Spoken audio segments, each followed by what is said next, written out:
Tala Falava and welcome to the Global Bus Figure Success Podcast. I'm Andrew Fa'avali, your host. Every week I'll be chatting with successful Pacific people from across the globe, unpacking their stories and more importantly, picking out insights, lessons and golden nuggets you can use to live your best life too. Tell us what you're doing over there in Georgia. How long you've been there, what's your role, and those main things. And also just a bit about your family. Yeah, sweet. I've been here now in Georgia for nearly 6 months. So I moved here from Brisbane. Previously, where I was working with Rugby Australia, I got offered a job to come over to Georgia Rugby Union at the start of 2022.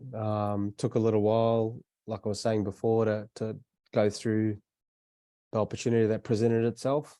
And being really clinical in that decision as well, in terms of making the move. For us and for me in particular, it wasn't just about, it's in the other side of the world, different language, up and coming union. Everyone knows that.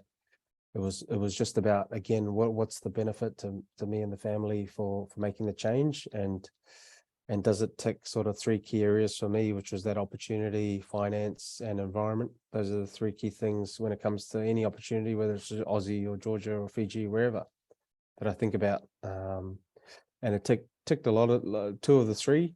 If it ticked one of the three, probably was a no. But if it ticks three of the three, even better. But thankfully, since being here, the environment, through the due diligence that you do, talking to people who've been here before, talking to the key relationships that you're going to have when you're here, doing your own research, blah, blah, blah, blah. It's definitely met what I expected, to be honest, if not over exceeded, which is cool, So I'm here for 2.5 years, been here for 6 months. My role is sort of that Director of Rugby Development. My role essentially has been brought in to try and improve the overall standard of the game in Georgia, or the whole standard. So it's quite a big remit. A lot of it's looking at processes, structures, systems, in particular in relation to our sort of talent pathways, so how we can transition players once they're ID'd into the ability to develop and nurture them, and then ultimately make them perform and then confirm their talent, and how we can retain them through our pathway. So that pathway sort of starts at that under 18 level, obviously goes through our under 20s onto our franchise team and onto our national team. So obviously having clear links and alignment to our national team program, who obviously, a lot of the rugby world has probably started to notice of late, doing some pretty good things considering the opportunities that they get, which is pretty limited. And then the other part of the game is obviously looking at our coaching, our workforce talent. So ability to develop people ultimately is what that is.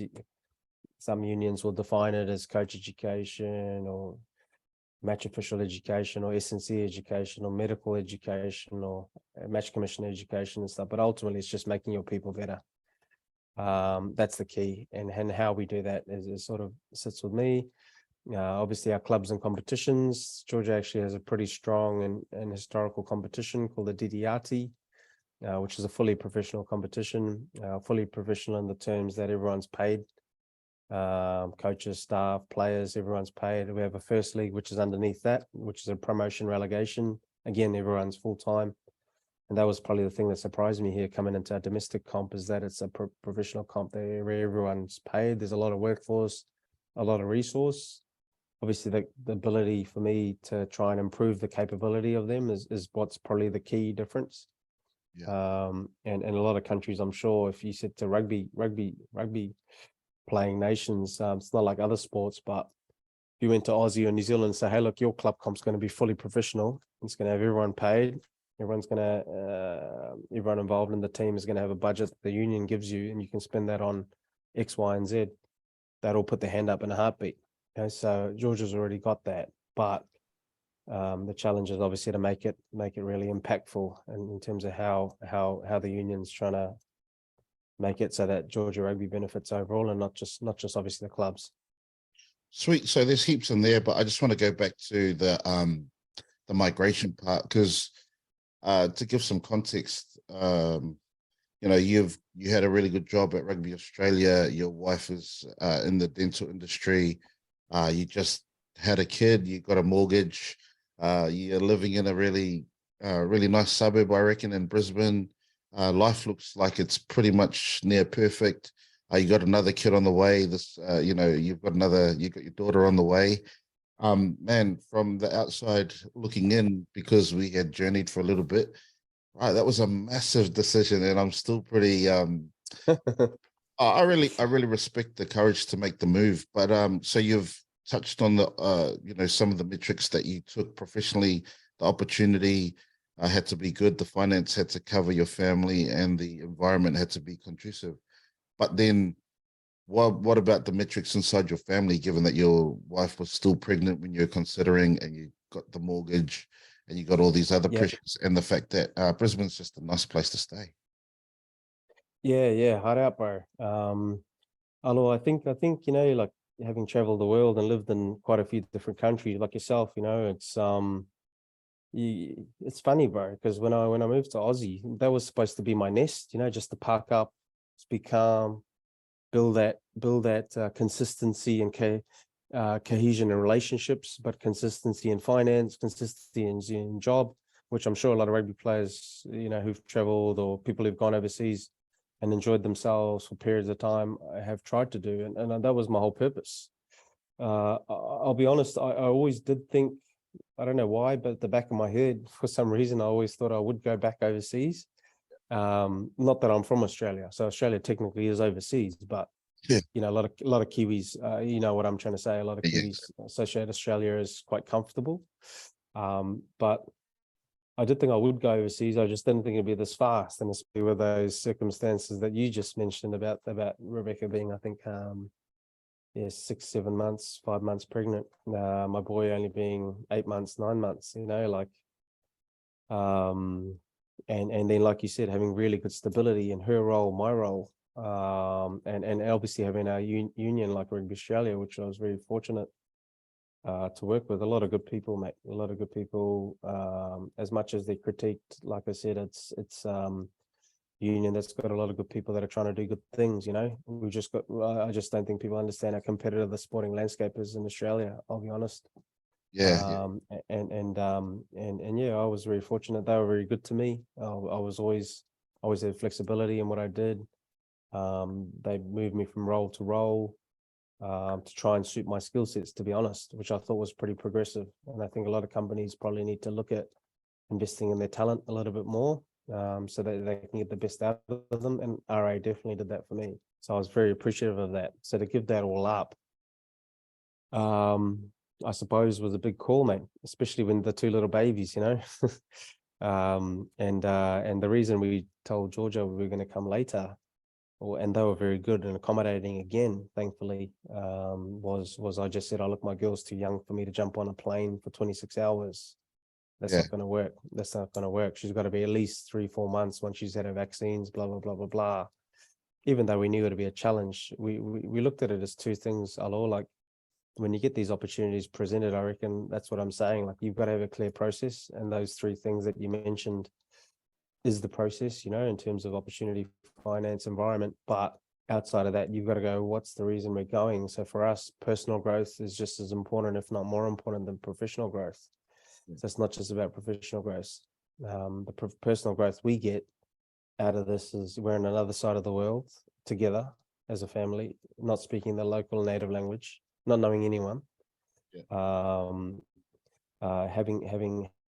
challenges of literally just communicating with anyone, having two children who can go berserk in a second, or be calm as you know how it is with kids. But more importantly, it allowed one of the parents, so either me or her, obviously her in the situation, to spend more time with the children, which was really important for us. So what that means is Beck just is a stay-at-home mum with our kids and gets to see them all the time. My thing I've got to work on here is to make sure that I'm being that good husband, good dad, good support network for her as well, to make sure she's supported, because obviously she's away from family as well.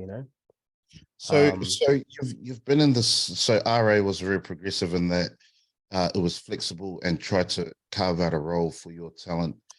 Georgia held off for you to fly you over and the kids because baby was get a vax. But these companies and these organizations and these national bodies were flexible around your talent. So it shows that the amount of talent you have was worth being flexible for.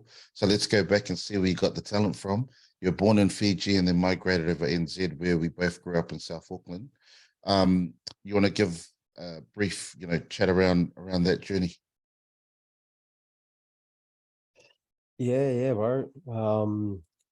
So man, like I look back at, I've got a long way to go, like I'm sure we all do, but you always have to have the ability to self-reflect and always recognize where you come from. I think that's the key. Daily, if you can, and we all struggle with it. We've just got to check ourselves every now and then. And even here, mate, we're here sometimes and it's hard, like when I say it's hard, it's my hard could be your easy and your easy could be my hard, so I get all that. I get all that part, but you just have to check yourself and just realize how privileged you are, at these opportunities that you get. Not everyone gets opportunities. And then even when you get an opportunity, you got to have the ability to pull the trigger. And a lot of people might not pull the trigger because of their inhibitions or whatever. I'm not saying that they're a good or bad person because of that. I'm just saying you just got to recognize, shit, you got an opportunity, you just got to live it. Like, we had to live life. When, like, the saying that stuck with me a little while ago, Arlo, and it wasn't necessarily to do with this why we moved, but it's you're either living or you're dying slowly, you know what I mean? And for us, regardless if I'm single with my wife or with 2-3 kids, whatever, that's still the motto and that's still the approach. So if it's worth taking the chance and worth those personal professional growth opportunities, then why not? Your parents showed Thankfully, this courage too, coming from Fiji. yeah. So did you see that role modeled in them, and did you kind of take that on board, or how did you see migration? Totally, bro, totally. And I think I think a lot of kids who are kids to immigrant and parents, like I think if you get opportunities, I'm sure you look at it like, well, my parents that have moved to NZ for me to just park up and just do the comfort. The whole reason they moved me here is for opportunities, and that opportunity might be here locally, of course, but it could be overseas too, or it could be somewhere on the other side of the world. So the way I approached it is I'd probably do a disservice if I just didn't fulfill where I could push myself, push my boundaries, because like they did, obviously my dad in particular sought that opportunity for him and his family first. Obviously, like a lot of parents back in those days, he would have gone first and he would have tried to hustle his wife and kids over. Like this is the common story, I think. But we're just 20-30 years down the line, mate, trying to do the same thing, and thankfully it's that word, my kids will never go through that, which is the truth. They'll never go through that challenge and privilege, that we never had, and everything's context. So what, like I said, that saying, Arlo, is so true. Someone else's hard is my easy, and someone else's easy is my hard. Like we've just got to understand what's easy for you, what's hard for you, and how willing are you to push it. And parents, yeah. So because obviously we both met in Dubai, but you went to which school did you go to in Papakura, Roseville? Roseville, yeah, bro. So you at Roseville College in Papakura, you went out and did an exercise science degree, was it? Yeah, right. Yep. But you pretty much did the bolt right straight after. Did you bolt straight after you graduated to Dubai? Yeah. So exactly. So I pretty much did the NZ, moved to New Zealand with my family when I was real young, about that six years of age. Did schooling, primary, high school in Papakura. Did a sports sort of degree, sports related degree, sports science mainly. I'll be honest with you, Arlo, because that's what I was good at. Yeah. And that's what I was familiar with. But also there was a motivation that I wanted knowledge, and like we had a lot of talented people on that course, mate. Like a lot of good guys who've gone on to do a lot of good things in sport, especially contact sport. But I reckon we're all on there for the same reason, because we probably just wanted to make ourselves better athletes, honestly, and we just didn't know how. Because you got to remember that this is in the early 2000s. So what that means is there wasn't as much readily available content, like there wasn't Instagram, there wasn't all these things where you could just find knowledge at the tap of your fingers. So, we did this as a way to support our ability to try to play professional sport, which some of the fellows and girls that I mentioned did that, or just literally use it as something that you're good at, which is sport, because you probably ID'd with sport in high school and you were known as the sporty person, and so was comfortable as well. But careers in that time were still growing in New Zealand. New Zealand's a small market in that space. Now it's different, and Aussie's definitely different, and from a sports space. But at that time, it was just, look, I just want to be better at playing rugby. So how can I do that? Okay, there's an opportunity here for me to do a degree. Okay, cool. AET is willing to support with X, Y, and Z. Okay, it's a good fit. And I think I was pretty clear with that direction, to be honest, Alo. And I didn't know where I was going to go, but what I did know is that was a strength that I had, and I wanted to try and make it even stronger, and then from that time, pretty much straight away when I finished the degree, this Dubai opportunity came. So I left at 22, which is pretty young. So, I did some reasonably good rugby and representative teams and things, but probably didn't get to that super level like I'm sure a lot of young guys who put so much time and effort into their rugby did. And I think I did put a lot of time and effort into it, to be honest, but probably now looking back, probably could have been a little bit more accurate with where I spend my time and that time and effort. You're playing reps in the counties region, eh?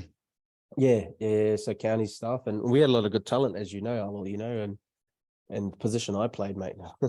There's some tough characters to try and get ahead of in the depth chart. You know what I mean? So, and I understand all of that now as a coach, but I never would have understood it as a young person. I just thought maybe I wasn't good enough, even though I was a very, very good player. But you get what I mean? But now looking at how we do depth charts and tracking of players, I probably should have slowed down a little bit and been a little bit more patient, spend a bit more time. But I just looked at it like back then, if I'm not playing super by the time I'm 21, it's over. You know what I mean? I've got to do something else. You reckon heaps of young kids are doing this? Because I feel like heaps of people take off really early, and I could understand because there's only a limited amount of spots. But what do you reckon from a coaches and a sports administrator perspective now on that journey? You're saying be more patient. What's the underpinnings to you saying be more patient for these up and comers? Yeah, I reckon what I mean by that is, when you're young, it's the same as when you retire from playing Arlo. You want to get to the top as soon as you can. Like you want to be the head coach of the main team ASAP. But you got to have a reality check in terms of that journey and what are the key things you need to achieve. Consistency. Don't underestimate consistency in a premier competition. Of course, not everyone's going to have an academy spot. I'm not saying that you have to have an academy spot, and unfortunately a lot of people get disheartened, including parents, and I think parents have a big part to play in this because they have a lot of influence in terms of the child's direction. And when I say child, I'm not just talking 16, 17, I'm talking even 19, 20-year-olds, especially in Pacifica families, where that can be a real big influence. I just think that don't underestimate your ability to improve in a competition that's meaningful. So if you're playing Premier Rugby in the competition, whether it's in counties or Auckland, or whether it's Hospital Club in Brisbane, and you're carving, you're going to get a conversation with someone from that franchise, no doubt about it. And then it's just a matter of you delivering and performing at that critical moment, whether it's a tournament or a match, and then trying to do that again and again. And coaches, the way they depth chart is you wouldn't even know as a young person, someone's already talking about you or knowing about you in the background, but because no one's had a face-to-face conversation with you, you don't know that. So sometimes you feel like, nothing's going on when you're literally only 1 or 2 injuries away or 1 or 2 games of just carving up from getting the conversation happening. I'm not saying it leads to a professional contract. All I'm saying, it leads to an opportunity, and then it's up to you to take that opportunity with both hands. Okay, so obviously there are eyes that are broader than what the public often think, because they often think, oh, once you're ID'd and you're in a pathway, then that's it. You're either there or you're not. But obviously that goes against the principle of trying to keep your bases covered, because you need depth, like the principle of depth being really underpinning driver to success broadly has been shown at the elite level. Like, when Dan Carter falls over and then Aaron Cruden falls over and then old mates out fishing, that's the amount of depth. Yeah, and that's it, mate. Like that's totally it, Alo. It's every sport, they want to build depth. Unfortunately, if you're in a rush, depth is no good for you, mate. I'll be honest. Depth doesn't suit it's not a good match. If you're someone, like you said, you enjoy your community, enjoy your club, enjoy what you're doing, and that's the number one thing I'd recommend, is just love what you're doing, and anything else is a bonus. Even for me, I probably got to the stage where because it was just going through that transition of opportunities and stuff, I looked at it more as like an opportunity to get around the world, you know what I mean, and get my bills paid or whatever. But that's probably not the right way to look at it at that time. I think you just got to enjoy what you're doing, be around good people in a good club, good community with support, and just play good, consistent football and stand out. You have to stand out. We're not talking about participation here. We're talking about someone who's trying to get opportunity to get a contract, and you have to stand out. And you just got to find out what are those key indicators that make you stand out in your position, and sometimes it's hard, but sometimes you just need to have a conversation with someone, and especially in terms of a key coaching position who can literally fill you. And if your head coaches aren't giving you regular feedback, then in my opinion, they're not doing their job. At the end of the day, if you're someone aspirational and you want to go to another level, that coach's role, of course, is to try and help you get to that level. You may not get there, he may not help you get there, but at least he can be clear on what you need to get there. Yeah, I think, I've read somewhere that, in organizational culture, high-performing teams, for each person in the team, there's 3 questions that will help them go from extrinsic motivation to intrinsic. And the first one is, what is my role? So being really clear on your job. How am I going? So getting that feedback, and then am I valued? So I think it's around that belonging or that environment kind of space. So, man,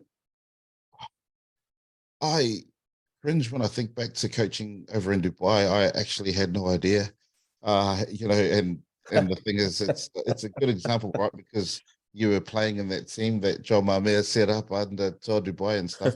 I just cringe at some of the things I used to do and some of the things I used to say. What's, in terms of your perspective now as a coach, because then coaches too seem to be in a bit of, you wouldn't blame them for being in a rush because there aren't that many positions. What do you say to coaches? The flip side, that's to the players. Do you say the same thing to coaches? Yeah, it's hard, bro. It's hard. At the end of the day, as a player, when you're playing, if you're playing for the love and you've got a little bit of talent, and that talent's been ID'd, and ID'd means you've been identified for a representative team, and you might have played 1 or 2, or you might have gone through the whole pathway. Coaching is a bit different because just like everyone, everyone at the end of the day, you gotta try to do it where you're giving there's value on the time you're willing to give up, and that's the hard thing. Again, same thing as a player, transitioning to a coach. The first thing we try and do is get to the top ASAP. That's I don't know what it is, but I think everyone tries to do it. But I think I actually had this conversation today with a guy exactly about this topic. He played about 70 tests for Georgia. He's a really good player, legend of the game, halfback as well. So the key decision-making position, key game manager, someone who probably thinks a bit differently, you would hope. And he's involved in our under-20s program, but we're having a discussion about his journey, and I just advised them. I just said, look, sometimes we just try and rush too fast, and sometimes we get in positions we think sink or swim, but in coaching, sometimes if you jump too quick, you can actually have a negative experience, you know what I mean, based on the competencies you're probably not ready for. Everyone, I'm the type of guy who probably jumps in, and sinks or swims, and I try and sink, not sink, swim most of the time. But what I'm saying is, now looking back at my journey, I probably should have slowed down a lot more. I probably should have been more patient. Say you didn't get this opportunity or you didn't get promoted here. I'm not saying you throw the toys at the cop, but you have a lot of disgruntled towards it. And I think if you look at it as a journey, not as a race, and on that journey, you're going to pick up all these skill sets that are going to be really, really valuable. The way you pick up those skill sets is by doing, not by anything else. I don't know if you've heard a lot about this 70-20-10 rule, which is so true. That 10% of knowledge will come from doing a course or a level 3, level 2, level 4. 20% will come from watching someone, observing someone, podcasts, visual, blah, blah, blah, blah, blah. And then 70% of the learning comes from doing. And it's so true. From the failures that you make, from the wins that you have, from the self-reflection process, from your ability to understand why something's working, why something's not, from those critical conversations you need to have with staff or players, the critical conversations you need to have with yourself in the mirror. That's doing, that's where the real art comes in of developing. And I think when you're in those early years of transitioning from playing to coaching, I think everyone's in far too much of a rush. Yeah. I feel like I've had this experience, now that I've, got the business up and stuff like that, having those hard conversations, man.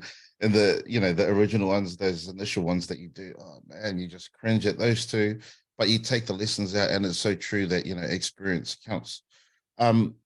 I reckon also on your career, you've done pretty good. You've done awesome, obviously, but when I map it out and think about where you were when we both came back from Dubai and ended up in Australia, so you went up to North Queensland and you were based in Mackay. Man, I remember we met up at Calvin Grove, and I was thinking, bro, I'm about to go back home here in Brisbane, and now you got to fly up to Mackay. And now I work out of Mackay, and I know it's beautiful, and that Early Beach is right there. But to me, for a kid from South Auckland, Mackay was like, bro, you're going out to the Wops. What are you doing out there? So, like, I thought, man, he's really being patient in this. He's gone up there, and then you showed your talent and you showed, your value, and then they brought you down to the Queensland Rugby Union, southeastern to Brisbane, and then they pulled you into the national body, and it was just because you were doing excellent work in wherever you were located. So, what was your rationale behind going to Mackay, and like, is it Central or North Queensland? Central, eh? North, no, no, It's North. yeah. Yeah, Well, I was in Early Beach, which technically is North Queensland, but Mackay is Central. yeah, It's yeah.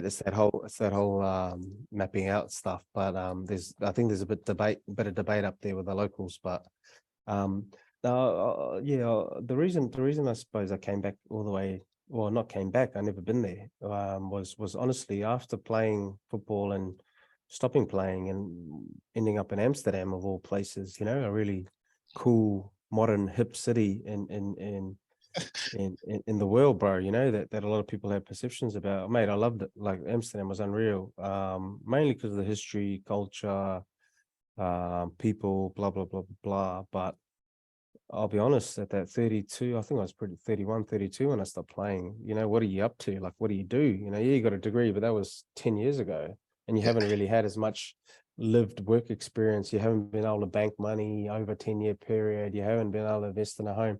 Like, these are all the things that I'm sure guys, who've done this whole overseas travel gigs, whether it's through sport or work, I'm sure everyone's gone through it. But the reason I always thought I'd end up in Australasia, I don't know, it was New Zealand or Aussie. And again, it was just leveraging what I thought I could leverage from. That's the key. I think you've got to understand where your leverage points are. And I think if you've got some leverage points, I don't think there's any harm in using them. So my leverage point was rugby, obviously, and then the opportunity was a club in Early Beach wanted to support me to come back and offer me a gig to coach. Yeah, the rugby level was pretty okay. It wasn't the highest standard. But what my point is, I used that leverage to get me back to an area where I thought I could do well. And once arriving there, then the Reds obviously pretty soon after got in contact for a job opportunity as the development officer. So I started sort of at the bottom end of the supply chain, so-called, any sport. A DO role is great, mate. A DO role ultimately teaches you the supply chain from sport from start to finish, especially in a place like Australia where it's so competitive and you're in rugby league territory up there. Everything from conversations, relationships you have to build and create to get the game moving, from the kid who's never picked up a ball to the talented pathway player that you need to ID in the region that may end up in a red system, from the passionate diehard Wallaby fan, to the non-believer up in the region, to everyone, from commercial sponsors, from presidents of the union, from clubs who are struggling. Some are thriving, but you get this experience from everything, from the coach education that you got to deliver in terms of helping people with their knowledge, skills, experience of the game, from running events such as sevens tournaments to get new people interested in the game, to sort of allow young people especially to showcase their talent.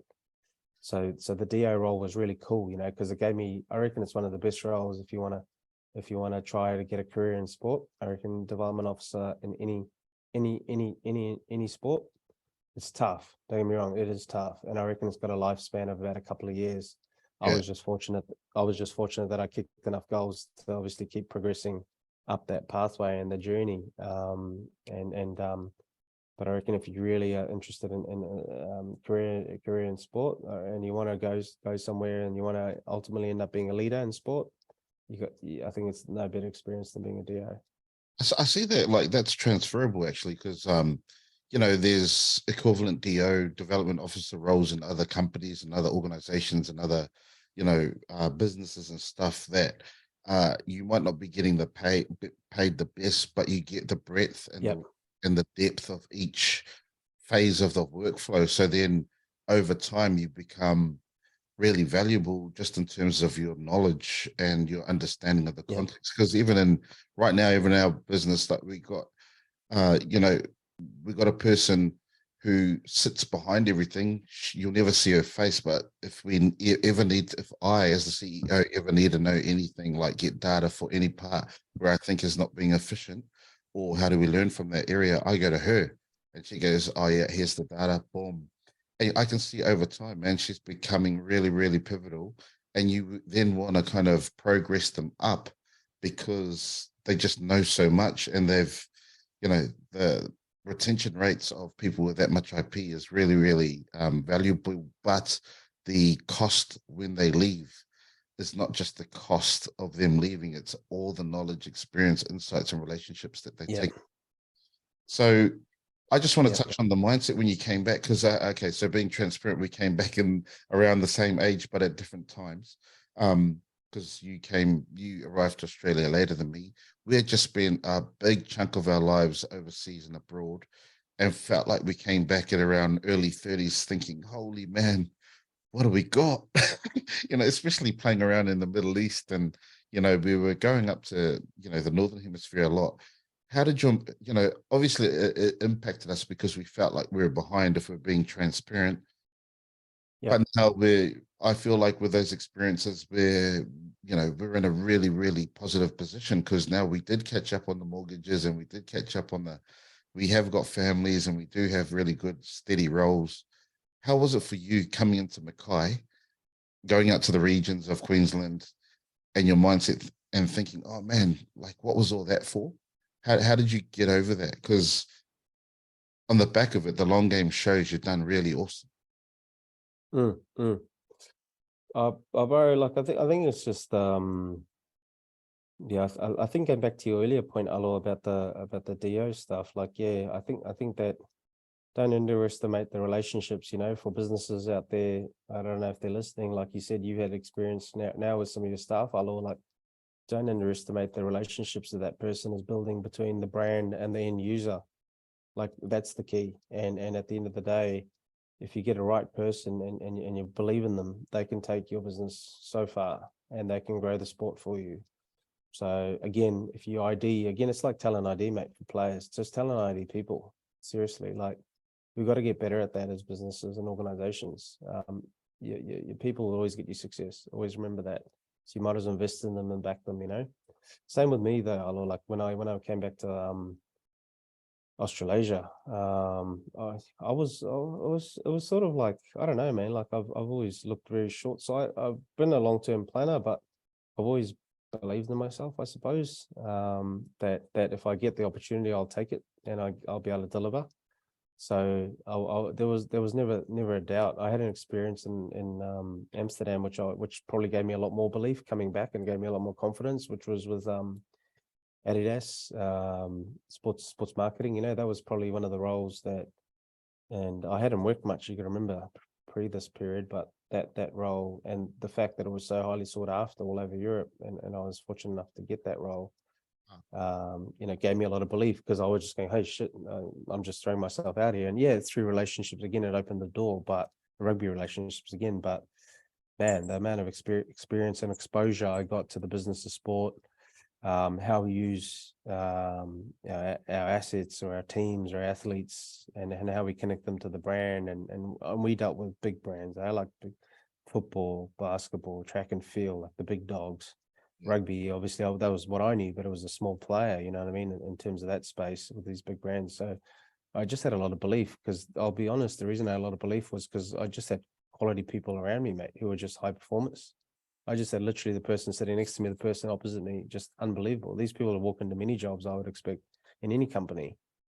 Thankfully, I don't know how, I was just sitting next to them, you know what I mean, and learning from them, but also, again, giving value, which I probably didn't see at that time, but reflecting back, so it gave me a lot of belief, even more in the real world. So cool, because I'd obviously landed a role that in the real world was very, very difficult to get.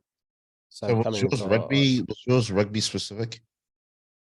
For Adidas, no, it was like cross category marketing, which is why I got that more belief. And so we dealt sort of through the categories and how we could leverage those assets, to promote the brand. And so the experience I got, like I'd work with like the head of football or the head of basketball or the head of rugby and cricket or the head of cross-category marketing, and they're the main dogs, the Lionel Messi's of the world type thing, you know what I mean? And you're creating campaigns, and you're just going, holy moly, like these people are pretty successful people, and fortunately they backed me to be in a role and trust me with workload or whatever I needed to do to support them. So that gave me a lot of belief. And to be honest, when I was coming back to Aussie, I knew the coaching player thing was obviously, well, to be honest, more coaching. I wasn't really planning to play at all, but the coaching thing was definitely an opportunity. But again, my mindset, going back to our earlier conversation, was it was probably a bit short-sighted, because I wanted to get to the top as soon as possible. But I knew that I'd had a degree, I had experience overseas, I picked up skills along that way, and I knew what my leverage points were, and I was confident. So those are the things I think that you gotta display yourself, and then it just needs the right opportunity, and I'm sure you'll showcase those. Whereas I don't know if everyone understands quite themselves in those 5 areas. Like I just said, I just think that you gotta one thing I always knew, Alo, and I don't know if this is sounding a bit too whatever, but you got to know yourself, mate. You got to know what you're good at, what you're not good at. I reckon most people struggle to manage themselves, honestly. And at the end of the day, that intrapersonal relationship you have with yourself is so critical. And I think that's the number one thing. If you can get that right, I think you got a really good opportunity for a lot of things in life. And I'm being honest, I reckon a lot of people I met struggle with that. I struggle with it at times, but at least I can self-reflect and adjust myself and adapt. But I need to. But that intrapersonal relationship you have with yourself is the critical piece before you can move on to anyone else and worry about the interpersonal relationship. Before you can move on to your knowledge, skills, experience, you just got to be good at managing yourself, mate, day to day. What are your daily habits? How do you define what success is? How do you get yourself up when you get knocked back down? You're like, all that sort of stuff, that's that personal relationship, mate. That's key. Okay, so let's do a bit of a dive there then. So you came down to Brisbane. You ended up coaching you coached heaps, man. So it wasn't easy because Yeah. coaching is a lot of input, a lot of energy, resource, time. So you coached at schools, you coached at club, you coached at rep for women's, right? What did you see in terms of, and this is what I'm really interested in, and this is what I was interested in when we used to catch up for coffees, human potential. How do you get the most out of human potential as a coach? And then how do you see it? You kind of touched on it, but how do you see it from, a personal point of view? Um, yeah, I think it's like riding it's like swimming, mate. To be good at swimming, you got to swim. Or riding a bike. To get good at riding a bike, you got to ride a bike. Coaching's the same, mate. You got to be able to do. And yeah, when I was down in SEQ, like Southeast Queensland, Brisbane, not just because opportunities opened up, but I was wanting to do as much as I could when I could, whether it was youth, whether it was men's senior football, whether it was sevens, and obviously some of the representative pathways, with youth boys, seniors, women's, et cetera, sevens. It was all, yeah, it was an aspiration because you're going through the pathway of coaching. But I'll be honest, it was also just learning, mate. Like the best way to learn is to do. And I was fortunate enough, obviously, that I could back that up with, a bit of accreditation, a bit of experience, a bit of all-roundedness, all that stuff. Most of my roles were head coach roles. And that's a whole different talking point in itself, like the ability to be a head coach versus assistant coach is totally different. And a lot of the head coach roles, I'm sure I could have done a lot of better things on reflection, of course. But the difference is you put yourself out there, mate. Like when you're a head coach, you're literally very, very isolated. Like no one will understand. Like you are very, very isolated. Yeah, you have a coaching team. Yeah, you have a staff team. Yeah, you have your leadership group. Yeah, you have your players. But at the end of the day, as a head coach, no one is more involved in the team, mate, than a head coach. I don't care what anyone says. And Okay, that's the so reality. So so what they thankfully, said when about my Mal Meninga was wrong when yeah, he was sorry, coaching.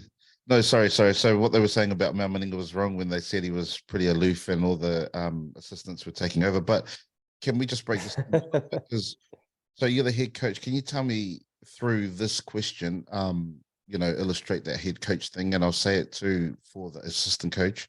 Who was a head coach as an assistant that you really enjoyed playing with? Because I know you played with really great coaches and you played with, even in Brisbane, Fiji with Aaliyah and stuff like that. But can you yep. can you tell me who a great head coach was as while you're assistant, and then as a head coach who was a really great assistant with you and why? Yeah, yeah. Tough question. I think when you're young assistant coach, I think you're just absorbed, but you ultimately want to give freedom to try and lead the area that you're responsible for. Obviously, I think a good assistant coach ultimately aligns to the strategy. Mm. I think we've all been in teams where we've had loose guys who just want to do their own thing, or sometimes might even undermine the head coach, mate. And that's a disaster, you know what I mean? Waiting to happen, and the players will see it, and you see it, but you're just probably more disappointed in anything that the assistant coach is being that way, and that's how it was for me. My style isn't to be so confrontational and pull them back in line. It's more just disappointment. Like I just wouldn't do that. You know what I mean? I wouldn't be that guy who's trying to cut your grass, mate. That's not my style. But when I was as a head coach, mate, a young guy, poly boy, one of our boys, Josh Afu, who he's a good well-known guy, mate. He worked in a couple of teams with me, and I think we worked really well together. Just because he was aligned, mate, and he knew his role. But we probably had similar styles, but we were respectful in terms of suggestions, not demanding. I think you got to demand, but I just think you got to get the right fit, mate. You got to trust guys. Like that's the thing. So for me, he was a great guy because I trusted him and I knew he was good at what he did, and he wasn't trying to. He was always about the teammate, not about himself. So for me, that's a good assistant coach. Remember, assistant coaches, they'll develop their skills because we've all been there. Yeah, and when I was assistant coach, like I said, I just needed a coach who'd give me opportunities to lead, support when things didn't work out, reflect and have good conversations around that. But again, it wasn't a personal thing. It was just what's going to make our group better. let's reflect on that. What could you have done better? Okay, great. We got it. Okay, let's move forward. Okay, what will we do different next time? That's literally it. Like those are the key questions that you have to ask. There's no egos, mate. There's no massive confrontations. People just move on. Like, and I think that's the thing, like far too often, I think especially in community sport, you get that old adage of friends coaching together, or people, when you're younger as a coach, you always go, oh, I don't know why this guy is the assistant coach of that guy, mate. There's so many other better guys who can coach attack than him. But I totally get it now. As a head coach, you need someone you trust, mate. And that's the truth. You need someone you can trust, and you need someone who can fit the team profile, the personality profiles, your playing group. Like, these are all things that I think now as a coach, we forget about, that are critical. When you're young, you just go, oh, who doesn't have things that I don't know about? Let me get him in. But forget that. You will always get people who are successful and driven, Alo. They'll work together to get to the goal. Don't worry about that other stuff. Like, you'll always find, if someone has a gap, trust me, you get the right person and they'll find a way to get better at that gap. Okay, so let's talk about cohesion then, because it feels like trust, trust is the driver for cohesion. And you're saying that oftentimes, because team has to come first, right? No one's bigger than the team, that the trust that gels and molds everyone together is probably the principal driver for that. We know that Ben Darwin with Gainline Analytics are looking at team cohesion, and they're saying that they've got a quotient or an index around cohesion that showed that the Reds team that won the Super Rugby actually had a high index because they came through the academies. They probably weren't individually or the most talented, but they knew each other's nuances. They knew how people would sidestep, and they knew how which hand they offloaded on without making that in a split second. Because I went to, back in 2012, I think after they won, I went to Ewan McKenzie, the coach at the time. He did a presentation up at Churchy, I think, and he talked about that stuff. But then Ben Darwin later, like I think when I first heard of Ben Darwin in 18, and Gainline Analytics, and that really put science onto it. So what's your take on putting a science over the art and the deep kind of intrinsic thing of trust? How do you bring that all in, and how do you factor it in when you're a coach trying to form a team that's high performing, because the podcast is about success? I think that that whole cohesion piece is pretty hot right now, isn't it? Like you said, because a lot of the awareness now around it. Mate, let's just think back, Alo, to back in the day, mate. Like, this is the truth. Cohesion was king. Continuity was king. Back in the day, like, there wasn't so much chopping and changing of squads. There wasn't so much variety and diversity in playing groups, honestly, and cohesion was king. And Georgia's a great example. A lot people go, oh, Georgia's doing all these cool things, mate, because the cohesion is so high. Like, honestly, like you said, Ben Darwin and his boys would be having a field day in Georgia because the cohesion is very, very high. Most talent pathways will produce professional rugby players that are less than 10% from the time they start at academies, but Georgia, I reckon it's about 50-60%. These guys, these coaches, they've been coaching and playing on and off the field together for many, many years, and we're starting to see really good results on the park if given the opportunity. Obviously, Georgia needs to play more competitive games, and I think you'll see them winning more and more test matches like they did with Wales and Italy. And cohesion has a big part to play in that, mate, like huge part. And I think that's where the nature of the union is quite intimate and is quite unique. Because I was talking with a captain the other week after a function, and we had this conversation. It was about this topic, and I just said, oh, mate, he said to me, oh, what do you think, blah blah blah. I just said, mate, you guys are really unique. Like, you got to remember, like, everyone's going on about growth of players and growth of staff, growth of this, growth of that, but I think your biggest strength is the fact that everyone knows each other on and off the field. Like, you're literally like a family who's been together for like 10, 12, 5 years.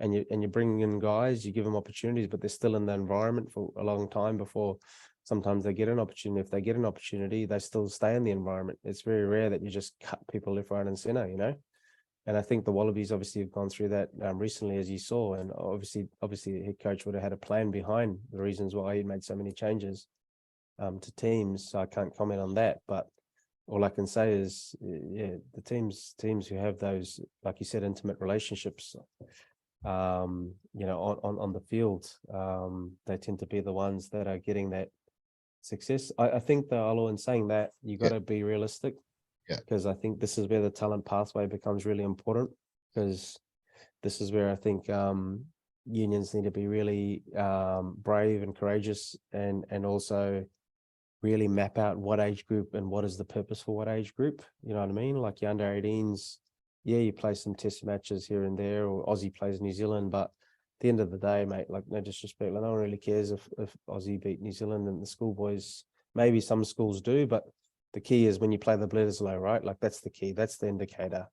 So in certain age groups, I think definitely you have to trial, you have to play with combinations, you have to use it as a development opportunity, basically exposure.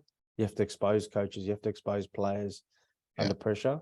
But then when you get to that professional sort of super or above level, yeah, I think cohesion is king, mate. And I think the teams that do well, if I just think just very quickly, the Australasian example, think about the Blues back in the day, think about the amount of choppers and changes, mate. Most of those players were very similar. If you remember Carlos Spencers, your Jonas, your Joelis, those Ofisa Tanu, these guys are all regulars, and they're all regulars. Your Brumbies, Crusaders now, they're all the same guys, mate, who've all played a lot of rugby together. And so you look at it too, like Argentina, they got their, they're a pretty powerhouse, but they're pretty random, mate, because they're in South America, isolated from the rest of the rugby world, kind of, especially back in the day because they've featured at all the World Cups, but because they're so strong in, that's always, they're usually strong up front, and then they got some flair at the halves, but then they got their own competition, and they're not going out to supers and stuff like that. Generally, it's more common now. But also in Ben Darwin's example, there was like a third tier soccer team that beat a first tier, like some European country, just on the back of cohesion. And I just think, so bringing it back to Pacifica, I think, and taking it kind of transferable outside of rugby, I hear that knowledge, they say in Western constructs, knowledge is power, but in Pacific constructs, relationship is power. So I'm thinking, because we're so good at relationship, we actually have an advantage here. We just need to know how to take it to market, or how to quantify it, or how to, use it, like what you said, as a leverage point to say, man, if you're saying that cohesion is everything, especially at the top, they've got the personality, because you've talked about personality traits and that too, that actually foster this thing that's really, really valuable in high performing teams. So we should be taking that and putting that at the front and top of our CVs and stuff like that. I just do want to talk too about, I saw in a Gilbert Enoka thing that he said, high performance equals capability times behavior. So I kind of see behavior as like the relationship part, that cultural part. But what about capability? I know when we were talking about your the women's game, it was about trying to get people into the habits and into high performing capabilities, and making sure that they can match those kinds of really hard KPIs, which often, requires that intrinsic thing. Do you mind just touching on the capability part of that equation? Yeah, bro. It's the woman's example is a really good one. Today was a lived example. Today, I was with the Sevens program in Georgia. I mean, Georgia's Sevens program, mate, could be in the series if we genuinely want to, and the union wants to invest. And we're looking at some ways, and like the ability to think about the problems always. Oh, we don't have this many resources. We don't have an analyst. We don't have GPS units. We don't have this.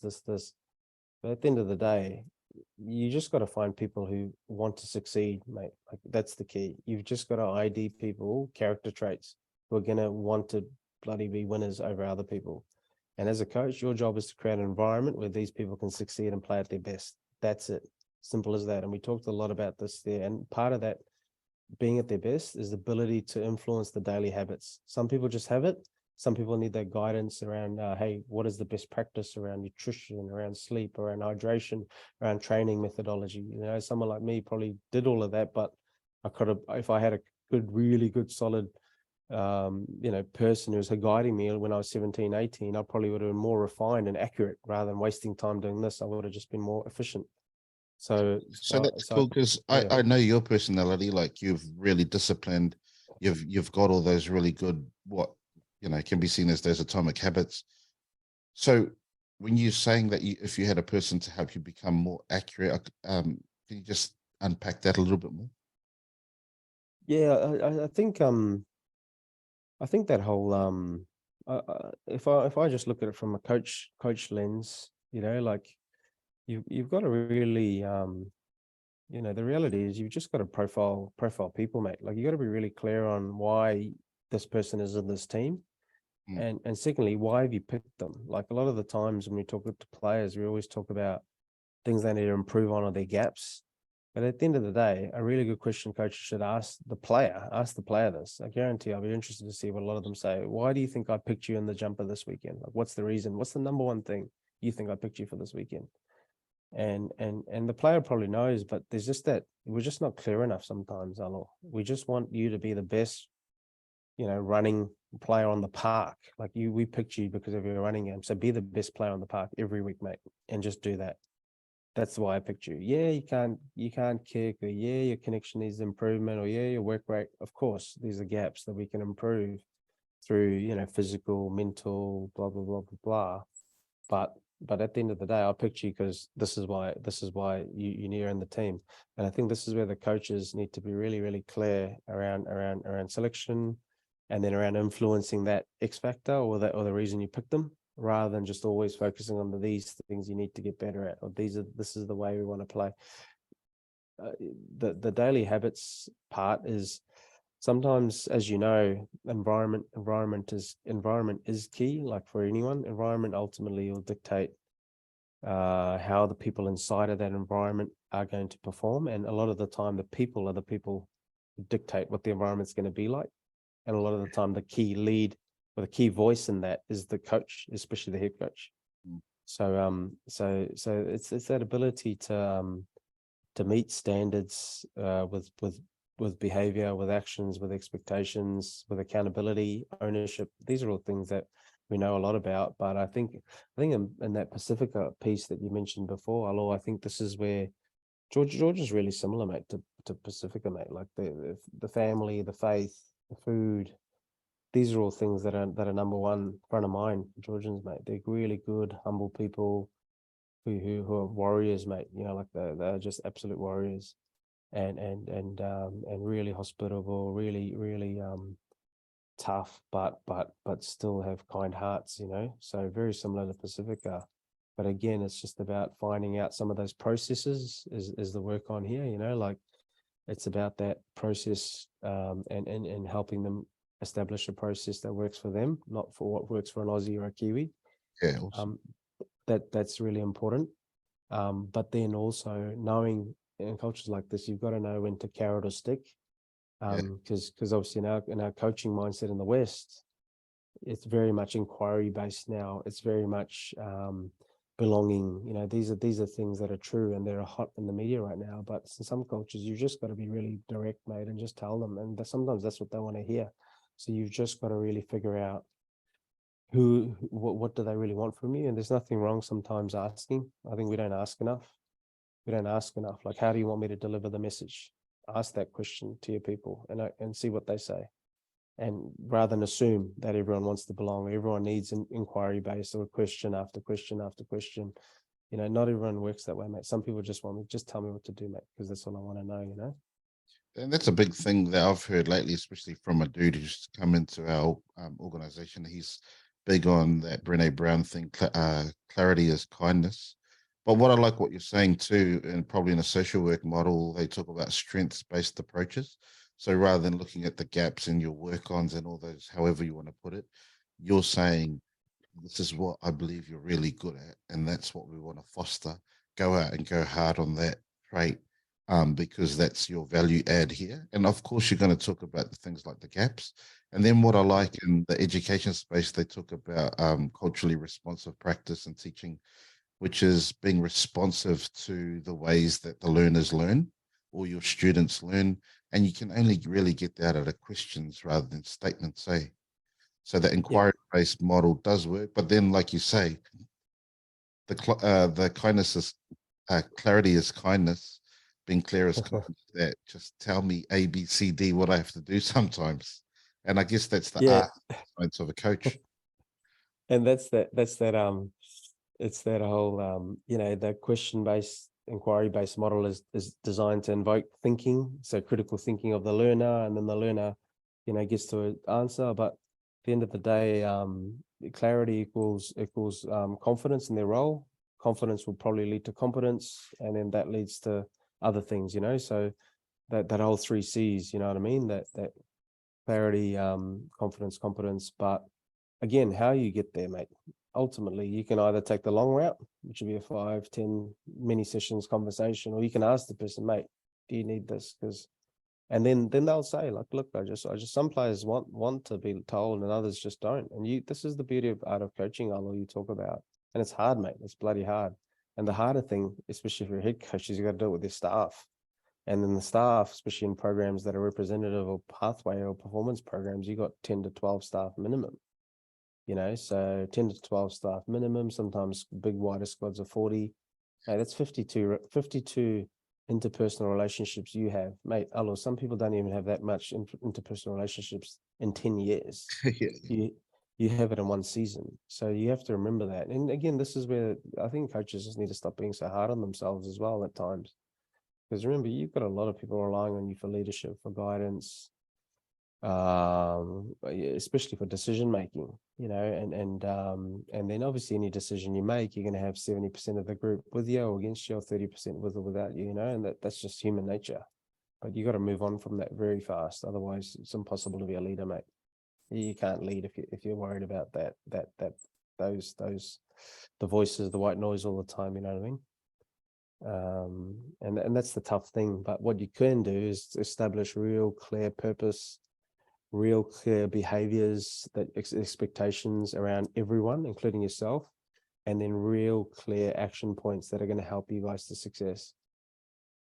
That's the key. And that's very hard to do sometimes. And I think when you're, especially in the corporate world, because corporate world is just like the sports world, you're actually managing teams. If you're like yourself, you said you're a CEO, you've got a vision for your brand and where it's going and what you want to do, and you're helping a lot of people and blah blah blah blah blah.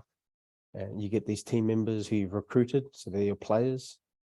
Some of them are your assistant coaches, like your managers. And ultimately, you've got to be really clear on the vision, and you've got to keep checking in regularly to make sure people understand the vision, the why, and the how, as best as possible. If they don't know the how, your role is to help them with the how. You know what I mean?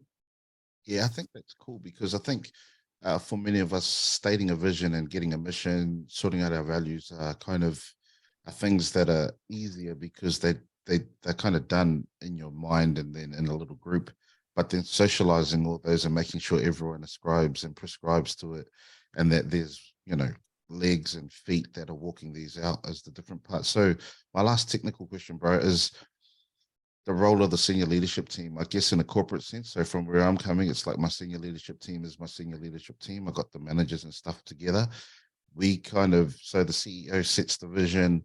The senior leadership team needs to operationalize that. They need to go out there and make sure from A to Z, everyone knows exactly what's the big picture and then their role in it.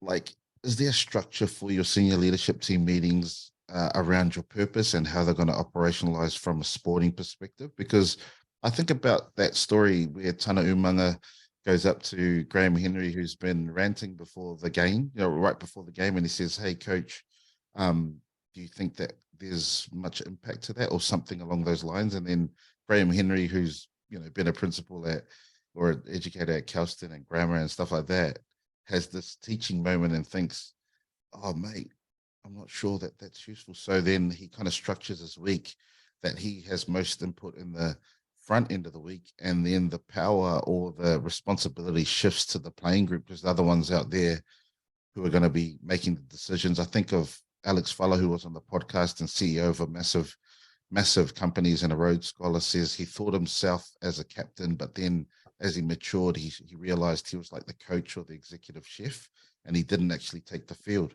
So how does that work in your experience? Because I'm really interested in operationalizing vision and success across groups. Yeah, tough, what's the word? Topic here, bro. It's I think that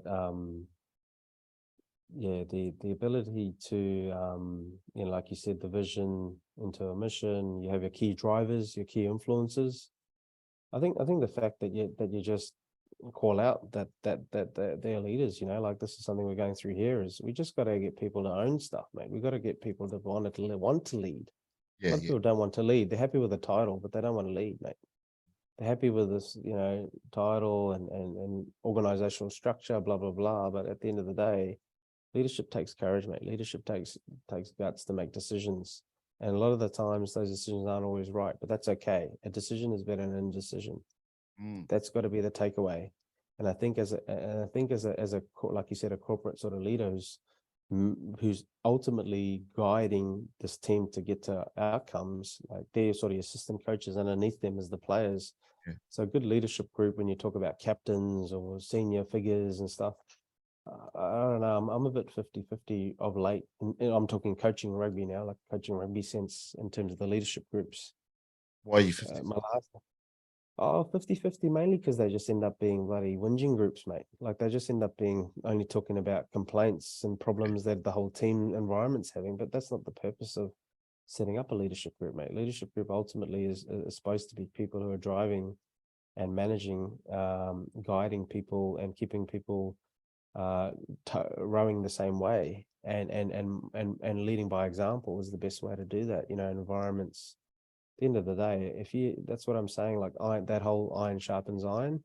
It's the same with leadership, mate. Like you got to have people who are displaying ability to have courage, ability to put themselves out there, ability to have humility, ability to say they're wrong, ability to say, guys, we're going this direction and let's just give it a go. Like we don't have enough of that. And I think leadership groups end up just being this whinge-a-thon about the union. Usually we're not getting this, or we're not getting this staff, or this staff's not doing this, rather than, hey, look, this is how we think we can get better.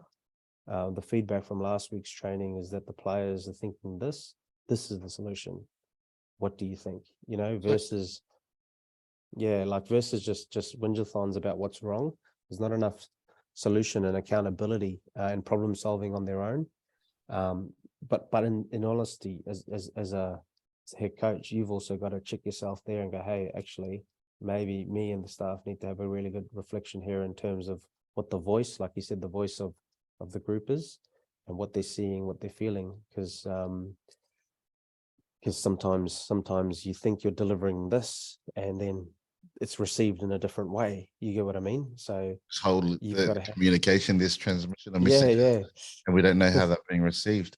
So because I can tell that you're really solutions focused, and people who are solutions focused get really tired and Yep. fatigued easily by people who, Yep. because I think the opposite of being in a leadership zone, and I heard this through organizational culture and psych, is being in the victim zone. So in the leadership zone, you've got all the agency, you've got all the power to be able to change the course of your path, which is why there's those players like McCaw and Mealamu and all those dudes probably took the, bull by the horns on the field and said, this is what we're doing. And then in the victim zone, man, everything is out of your control. Like you're saying, throwing stones at the union, at not having a GP tracker, not having tackle bags with enough soft stuff in it. Like there's always a reason to complain and be a victim, but there's more benefit when you sit up in that leadership zone. How do you foster the leadership zone? Is it just talent ID? Because sometimes it is, like I see that in my group, Yeah. just picking the right piece, the recruitment. Yeah, definitely, bro. I think like you said, that whole solution focused thing, and that's probably a work on for me, and I'm sure for others, is sometimes you have to check yourself with patience when you're in these meetings or in these conversations, and you have to really have that level of it's a strength and a weakness, because you just got to remember, mate, not everyone's like you, and you've got a lot of growth to do, but you'd expect everyone to think that way, but not everyone thinks that way. So I think the solution focused thing is good, but I think especially in teams, you've got to be conscious enough when you're losing patience with conversations. And that's a big area I have to improve on. And especially of late, like it's that whole educating versus expecting, that theory, you go in educating, but you get to a certain level of, hey man, we've done enough clarity here. We've done enough educating on this topic, mate. Like, you just got to go out and do, like that whole expecting. And I think sometimes there's nothing wrong as a leader to be really clear and blunt like that. But on the flip side, if it's not clear, my job is to give you clarity. So tell me what it is that you do not know, because I will help you get that. Or if you think you don't have the skills that you need to do this job, my job is to give you those skills, to help you with those skills. It's not like, just go do it, mate. And that's what I expect. I don't think that's leadership, I think that's the way you try to get over that. And I think you mentioned the victim zone and the leadership, leadership part. I think collaboration is always best, mate. I think at the start, early on, you've got to give everyone a voice, but I think sometimes go too far down that part, like it ends up just being noise, and it ends up being everyone's got an opinion, and that's okay. But at the end of the day, if you're employed to bloody drive a ship to not hit an iceberg, you've just got to drive that ship to not hit an iceberg. Even if 10 blokes are telling you go straight into the iceberg ahead, you just got to do it. And you just got to say, trust me, guys, these are the reasons why I don't want to hit this iceberg. And this is what the outcome is if we keep driving straight. And if they don't trust you, that's okay. But it's a learning for the whole group that, hey, look, that group will learn. Hey, look, the captain knows what he's doing. The captain knows we haven't gone to an iceberg. But likewise, if we did hit an iceberg and it isn't utter devastation, at least the captain's humble enough to say, you know what, we got this one wrong, guys. The ship hasn't sank yet. We've got another day to bloody sail tomorrow, So what I'm trying to say, Alo, is I think sometimes if you're in that leadership position, mate, I think if you listen too much, I would never have said this before, but I would have totally been about the whole everyone's got to feel like they belong, everyone's got to buy into the piece of pie, blah blah blah. But the more into these levels you go, I think the clearer role clarity is big, mate. Role clarity is big, and not just rugby field, like teams, you got to give role clarity over and over again. And people aren't happy with the role, you can help them move on to another role, mate. There's nothing wrong with that. I think this is where, there's a beauty between, being relational and then being structured, because I think about like because I started off in the not-for-profit, right, in the Mana Pasifika. And often we knew we were driven by the heart. They would come to meetings and would be all relationship and then hugging at the end and saying, yeah, high fives and fist pumps and stuff like that, but no action items. Yep. Or relationship. Yep. And then I go into government meetings and it's just, okay, the minutes from last week, who wants to move those minutes? Okay, so and then like all action items, no relationship. And that's where I think that culture is beautiful, by when you do bring the best of both worlds into it, is that you really can get the innovation at the intersection. Because before you get into the minutes, which are really important, you might just have a little bit of a whip around to see how everyone's going, but not for a whole hour where you got no action items. Yeah. That's it, Murray. And it's that whole just talk and no action. We obviously got to get the right balance. And I think just being clear, if you're obviously the person who's managing a team meeting, or a post-game chat or a preview, review, whatever, or a coaches meeting, or in this situation you gave, like an exec meeting, I think you just got to be really clear, with the purpose of this meeting is X, Y, and Z, and the outcome we're going to achieve by the end of this is this. You're all going to have opportunity to contribute.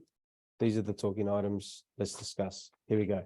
You know what I mean? Like, I think just that clarity of nailing it, and then you can always reflect back, when everyone starts to have a kōrero and everyone's starting to go their own ways and comment about things that are out of this, the reason why you're meeting. You can always reflect back and push back on the agenda. I think that's that skill, like you said, the ability to manage a group, understand the temperature in the room, know when to shut something down. I think that's really important. I think sometimes, and this is a work on, especially I reckon for me, and I've improved on it. But I reckon it could be a challenge for a lot of Pacifica people, honestly, is to be that blunt. Hey, look, mate, I think we're stepping out of line here, guys. Let's just get back on topic. And I hear what you're saying, but that's for another day, or let's talk about that later, because you don't want to be that sort of it's not a confrontation, but it can seem like a confrontation to someone. But Yeah. I think you got to know when to intervene. They call it know when to have that intervention and get the team back on track. Yeah, that's mint, bro. I've learned so much, man. So can we just wind this up by seeing what you reckon for the next couple of years for you and your family in Georgia, some of the personal goals that you might have, some of the corporate goals that you got with Georgian Rugby, who are doing really well on the global front and improving, every year. They notched some big wins last season. So yeah, what's the plan moving forward? Yeah, Barry, like I said, we're here for at least 2.5 years, and after that, who knows, whether it's with the union or another union or back to Australasia, I really don't know. But what I am clear on is the purpose I'm here is black and white. Like I'm here to improve the game in Georgia, mate, and they're backing me to do that, and I like that. I like when people have that trust and faith in you, because I think it can lift you as a human, and I think it can motivate some personalities to perform even better. I'm probably like that. And I think Georgia, mate, like it's hard to describe, but I really have a care, even though I've only been here for about 5.5 months. There's something about like the union, mate, and not just the union, the people, like mate, I'll be honest, it relates a lot to me, like the culture here.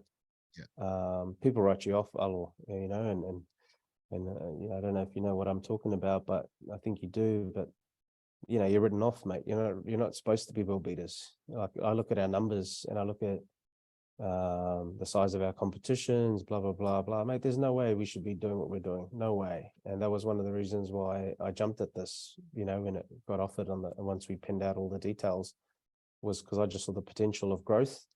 Not for me, but for the union. Like I'm here to see Georgia be the best, mate. Not 12th, not 10th in the world. Like to be the best, and that's the key. And that's front of mind. Whether it happens in the next 2.5 years, I doubt, but I think we'll see some definitely progression towards it, setting up a platform for them to launch off. Obviously, their challenge right now is having meaningful regular competitions. That's a bigger conversation, with your home unions, et cetera, But all I know is, I have a lot of faith and belief in the people.